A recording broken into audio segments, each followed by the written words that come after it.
The next speaker I want to invite is a personality who has, year after year, inspired one and many to engage in distributing and reading Srila Prabhupada's books incessantly.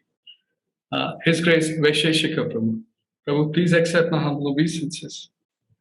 Hare Krishna, Tapanamisha Prabhu. My obeisances to you and all the devotees here. Thank you, Prabhu, for joining us. So Vaisesika Prabhu is going to speak to us on this very important topics of reading Srila Prabhupada's books and the magic it can create in communities. And this whole contradiction that a lot of times managers think that, are we just going to let our community members read books? What about services? Prabhu has led a transformation and encouraged many, many communities around the world to distribute and read. So I invite Vaisesika Prabhu. I offer my respectful obeisances to His Divine Grace, A.C. Bhaktivedanta Swami Prabhupada, and to all the assembled devotees today. Hare Krishna. Yes, Tapanamisha Prabhu, about building community. It's so essential for survival of the human spirit, because no human being can live independently.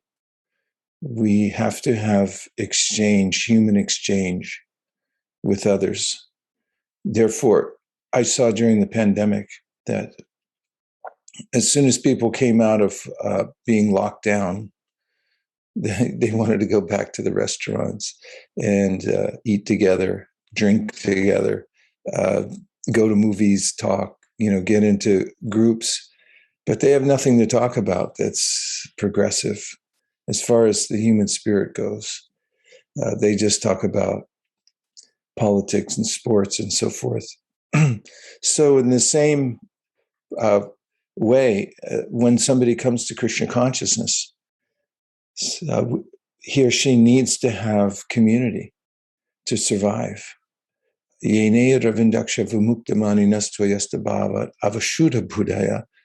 Unless we have a support system and a realization about Krishna as the Supreme Personality of Godhead and a way to assimilate it, then it's not possible for us to stay in a position of liberation. Ariya Krishnena Paramparam Tata. Whatever imagined type of liberation we gain will be quickly diminished and lost. So in ISKCON, in Vaishnava society, community, which comes from a word that means the word common. What's common amongst us is a good question to ask. What is it that binds us together? What's our common interest? And one of the main answers is the sound of Srila Prabhupada's voice. And that sound, of course, we hear through his lectures. And when we have the written word, it's an abstraction of the spoken voice. And we have Srila Prabhupada's voice captured in his books. And it's different from anybody else's voice. It's unique and special. It's what makes those who are specifically dedicated to Srila Prabhupada as the founder Acharya unique, is their love for that unique sound of his voice and the specific instructions that he gives. So Srila Prabhupada had recommended many times that in order to take advantage of his association, we should read his books.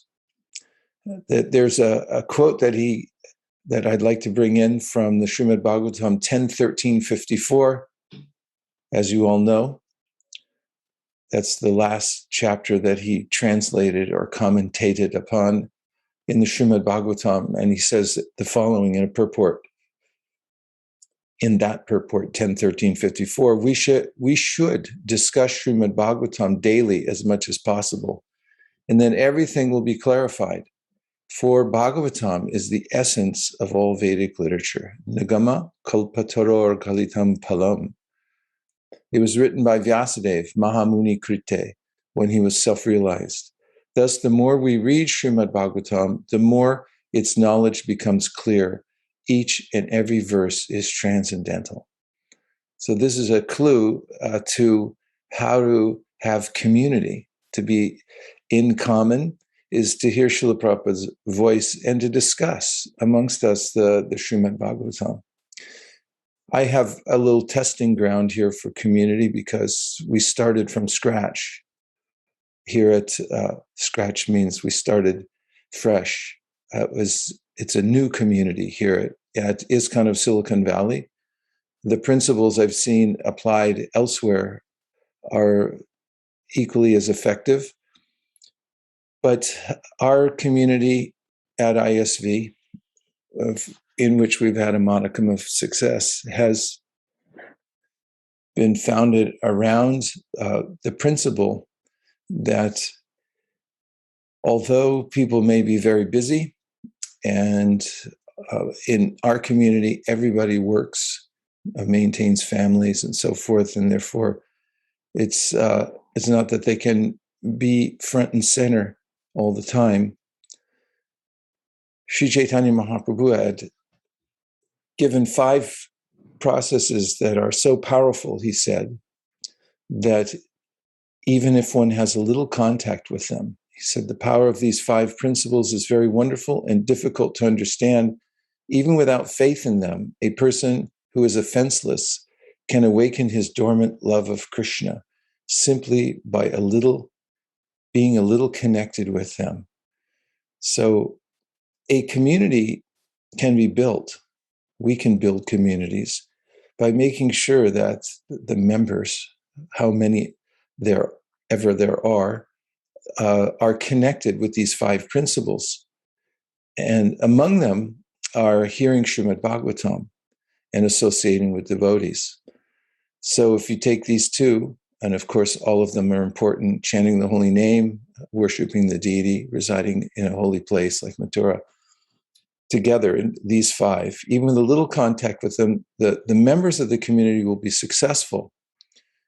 And so that's one piece of advice that comes directly from Sri Chaitanya Mahaprabhu, is that don't become overwhelmed if you're building a community. Just make sure that everyone has contact with these 5, and even if it's a little bit, a slight connection, they will be able to progress in devotional service. And nothing succeeds like success. The members of the community have to feel that they're making advancement, that they're getting something, and that's when the community actually has cohesion. One of the other suggestions by our acharyas, as far as community goes, is given by Rupa Goswami in the Videshamrita, where he says, Kuyamakyati prashiti. And that is that we have to take time to sit and discuss with one another the tenets of devotional service. In a purport in the Adi Lila, first chapter, in which Kaviraj Goswami quotes the Bhagavad Gita 10:10, Tesham Satata Yuktanam. Srila Prabhupada's purport, he says that devotees are like scientists who sit together and discuss the conclusions of their research papers. And so this is one of the important devotional activities. Siddhanta bole chitanakara alash ihahite Krishna lage sudrid manash. In order to have sudrid manash, a very strong mind and determination for devotional service, one has to have siddhanta. And this comes about through discussion, hearing and then discussing. And so one of the common points of building community is giving time for the devotees to sit together to hear Srila Prabhupada's books and then to discuss. As Prabhupada says, thoroughly threadbare, you should discuss from many points of seeing, he writes. So I noticed this at my home. For 13 years, we had programs where devotees would come and we just have a few hours to hear and then discuss. And devotees would bring their concerns, their anxieties from the world, and they would discuss among themselves by reading Srila Prabhupada's books and then taking the points and applying them to their life. And I saw that there are bonds that grow between the devotees when they realize their common anxieties and problems in life, and that there are solutions they can achieve together by following the tenets given in Srila Prabhupada's books. This is the essence of the community building, is that discussion. Now, what about distribution? I like to compare the reading of Srila Prabhupada's books and the distribution of them to the process of breathing. Breathing, according to the definition of breathing in Wikipedia, breathing is central to life. It allows the human body to obtain the energy it needs to sustain itself and its activities. So, in this metaphor of breathing, we carry it over to the process of community building within ISKCON. And the breathing takes place, there's an exchange of gases that takes place in breathing. We bring in oxygen, which comes to us from the plants, green plants. And then we exhale carbon dioxide, which is a waste product. So when devotees go out together to distribute books, we frame it as a process of breathing or of purification, as you're taking your anxieties. The main anxiety in life, or for devotee, is like, does this process actually work? So many people ask, I'm chanting, but am I getting a taste? Am I actually making advancement? And when devotees go out together to distribute Srila Prabhupada's books, first of all, they have to depend on Krishna and chant, Hare Krishna, please help me. And second of all, they meet people and see the dire need that people have for Krishna consciousness. And they also see how eager they are for it. Sometimes, and oftentimes, they see how blatantly unconcerned people are about the goal of life. And that's also a point of realization. But what happens is when devotees go out to distribute Srila Prabhupada's books, they take out all their problems, whatever anxieties they have, whatever doubts they have, and they get diminished into the atmosphere as they're distributing books. And then they have experiences where they meet people who are eager to take the books. They also see how Lord Chaitanya Mahaprabhu is directing their activities when they're working as instruments in his service. And they bring that realization, which is oxygen, back into the community. And the way that gets processed, just as when we breathe, the oxygen has to have an exchange within the cells in order to be effective. It is through sitting together and discussing the observations that the devotees are having in the context of Srila Prabhupada's books. And so this completes the breathing process. You have to go out, that is the exhale, and then you have to come back in and you have to process it through the reading and discussion of Srila Prabhupada's books. As I'm speaking here, I noticed that there's a chat box. If you have any comment, you can light up the chat box. And Tapana Mishra Prabhu, you can also inform me how many more minutes I have left too, please. We have 7 minutes, and if there are no questions, we can go on for 10 minutes. So I'm hopeful that devotees will publish their questions in the Q&A box. Please do send them in. Okay, yeah, better sooner than later. 7 minutes goes by pretty fast, especially the way I take up oxygen in the room. Okay, so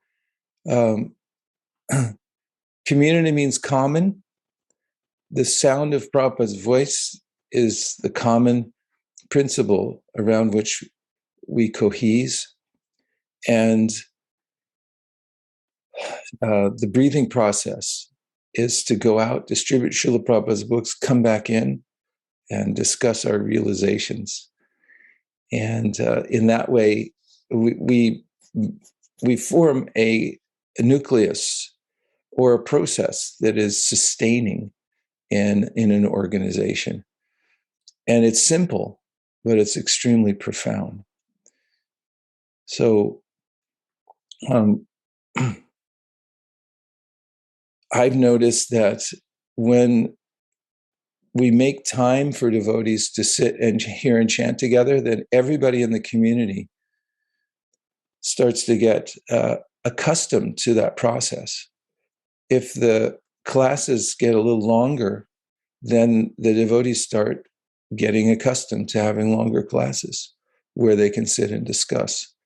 If you have very short classes, that's what they'll get used to. It's just like anything, like if you exercise and you're used to walking for 5 minutes, if you start walking for 7, then your body will have to adapt. So similarly, when you have longer classes and more time for hearing and chanting, then devotees just adapt to that, and that becomes their sustaining force in life. What do I mean by sustaining? Prabhupada writes this in the Chaitanya Charitamrita, Madhya Lila. Men become strong and stout. This is the verse first by Kaviraj Goswami, by eating sufficient grains. But the devotee who simply eats ordinary grains but does not taste the transcendental pastimes of Lord Chaitanya Mahaprabhu and Krishna gradually becomes weak and falls down from the transcendental position. However, if one drinks but a drop of the nectar of Krishna's pastimes, his body and mind begin to bloom, and he begins to laugh, sing, and dance. Purport. It's short. All the devotees connected with the Krishna consciousness movement must read all the books that have been translated, the Chaitanya Charitamrita, Srimad Bhagavatam, Bhagavad Gita, and others. Otherwise, after some time, they will simply eat, sleep, and fall down from their position. Thus, they will miss the opportunity to attain the eternal blissful life of transcendental pleasure. Let's see, Prema and Premi. Hey, Haribol, good to hear from you. Thanks for following over here. So wonderful point about oxygen. Thanks so much. Hare Krishna. And how do you discuss Prabhupada's books? Is it reading one whole chapter? Well, we chant chapters. One thing is with the youth hold together community. The children have to have a taste. Otherwise, it's really hard for the parents. And if the children have a taste, they bring the parents in. So if you have a community, which generally means that you have various aspects of the Varnashram system, and mostly nowadays they're grihastas, except in Pune and a few other places. That's the mainstay. So the kids, we have to take care of the kids in a community. So one thing is kids can learn really quickly, and if you introduce the chanting of verses, that's one thing. Long strings of verses, sit for hours or at least half hour, and learn all the verses. Learn the 34 verses in the Divinity and Divine Service. That's the first canto, second chapter of the Srimad Bhagavatam. Learn the Sri Upanishad, learn the Upadeshamrita, learn the Bhagavad Gita, learn the Brahma Samhita. All those verses should be known by heart by all the kids and parents. And it's not hard.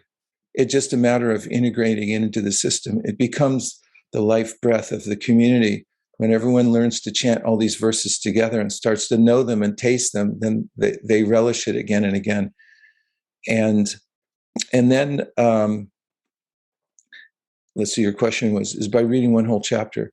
There are various ways to read. You can read one whole chapter. Prabhu before me was talking about reading for 20 minutes. Excellent advice. Also, referencing when you're reading, you find some interesting point and you reference it to from it in another book. For instance, you find Prabhupada talking about a particular point in a purport, then you can pull that book out and read it too, and you get a holistic approach to discussing the philosophy. The main point is exposure. There's no particular way that you have to read. You can read for volume, you can read for depth, but the main point is to be exposed, have the books open. When you pull a book off the shelf, it shouldn't make that cracking sound that a brand new book makes. They should be well worn and marked and read many, many times. That's a sign of a healthy community. How to be motivated to distribute books? As someone doesn't buy for a long time, we lose our hope. Motivation comes through community. If you have community goal and everyone works together and everything counts, then book distribution is not onerous at all. And also to keep in mind that our goal isn't necessarily to distribute a book. We're just going out for our own self-purification. And there's plenty of that. And also, most people won't take a book. So don't make that the standard of your success. Make the standard of your success purification. And if you're in that position, also just try to make friends with people. Can you please share an experience? Tapan, I'm done. Thank you very much. No, we have few more questions on the Q&A box, which I wanted to request you. One is a devotee, Shivas Pandit Prabhu, is asking, can we assess what's the current level of advancement in our community and gauge the spiritual progress? So how do we gauge the spiritual progress of the community?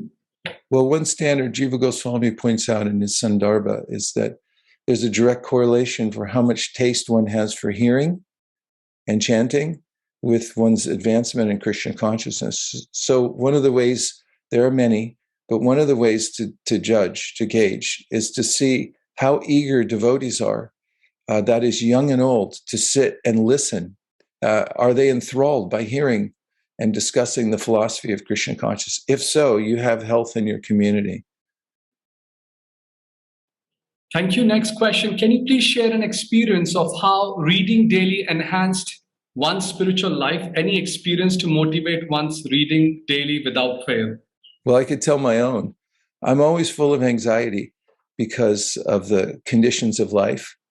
Because, in working in multiple projects at the same time, my brain's always got a cognitive load that's hard to carry. And, I'll wake up in the middle of the night, think, what am I going to do about this or that? But when I'm not processing it through reading Srila Prabhupada's books, or let me put it in the positive, when I am reading my prescribed number of pages every day, as Prabhu before me recommended, read a prescribed number of pages, just as you chant a prescribed number of rounds. When I do that, when I'm completely on track, like my goal is 41 pages of Bhagavatam a day, because that means I finish the whole Bhagavatam within 1 year, then the cognitive load becomes mitigated. And I have a higher perspective. So I know it in my own life. I can't survive without Srila Prabhupada's books. And I'll just give this one example and then finish with this. And that is that don't shop when you're hungry. This is an old admonition that if you go shopping when you're hungry, you'll pick up all kinds of things you don't need. So similarly, don't go out and face the world without being fully satisfied by reading something from Srila Prabhupada's books. If you feel satisfied, if you have the right perspective, then when you go out into the world and you're dealing with people and circumstances that seem intractable, you'll be able to handle it. Plus, you won't be attracted to the non-permanent. You'll be able to stay within the confines and safety of Srila Prabhupada's and Lord Krishna's lotus feet. Thanks, Tapana Mishra Prabhu, for your tireless efforts to organize everyone in various interesting ways and productive ways. And thanks to all of you for listening in for a few minutes. It meant a lot to me. Hare Krishna. Well, you've been an inspiration for all of us, Prabhu, and practically everybody here will concur with me. And last year, Vaisesika Prabhu was very kind in preparing this very special production, which is still on there on the ministry website. I encourage everybody to go back and see that. It's called Be a Sage, page by page. You can also use the application that's available, but you must see that production, which really inspired many devotees, and that's available on a YouTube channel. And coming Bhadra Purnima, like last year, I encourage all educators to step out of your role as an educator and go out there, as Prabhu just described, breathe breathe. Go out there, help with the distribution of Srimad Bhagavatam, help distribute and read every single day. Thank you, Vaisesika Prabhu. All glories to Srila Prabhupada.